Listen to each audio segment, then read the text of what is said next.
آپ علیہ الصلوۃ والسلام نے بتایا جب بندہ گھر سے نکلتا ہے اور کہتا ہے بسم اللہ توکلت علی اللہ لا حول ولا قوۃ الا باللہ،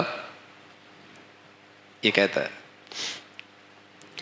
تو ایک فرشتہ کہتا ہے بسم اللہ، تو جواب دیتا ہے ہدیت، باہر نکلا ہے نا، تیری رہنمائی ہو گئی۔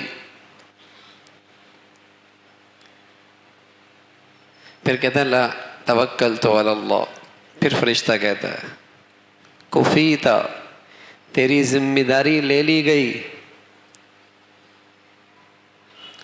پھر کہتا ہے توکلت علی اللہ، پھر جواب ملتا ہے وقیتا، تیری حفاظت کر دی گئی۔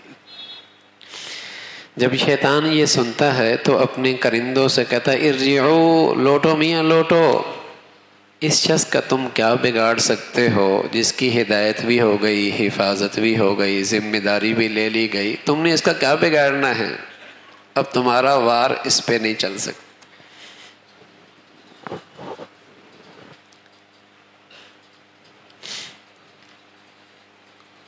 سفر میں ایک صحابی تھے رضی اللہ تعالیٰ عنہ، خبر ملی آپ کے گھر میں آگ بھڑک رہی ہے، جل چکا ہے۔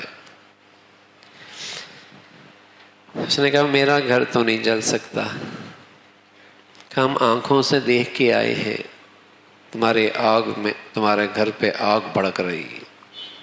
اس نے کہا میرا گھر تو نہیں جل سکتا۔ اسے پھر بتلایا گیا، کہنے لگا میرا گھر تو نہیں جل سکتا۔ جب بستی واپس پہنچے دیکھا دائیں طرف کا گھر بھی جل گیا، بائیں طرف بھی گھر جل گیا، درمیان کا گھر محفوظ رہا۔ اس نے کہا ہاں مجھے یقین تھا کہ ایسا ہی ہونا تھا کہ میرا گھر کوئی نہیں جل رہا تھا۔ کہا کیسے یقین تھا؟ کہا مجھے اللہ کے حبیب صلی اللہ علیہ وسلم نے بتلایا ہے کہ جو شخص گھر سے نکل کر یہ دعا کرتا ہے اللہ اس کی حفاظت کی ذمہ داری لے لیتا ہے۔ مجھے یقین تھا کہ میرا گھر کوئی نہیں جلنا۔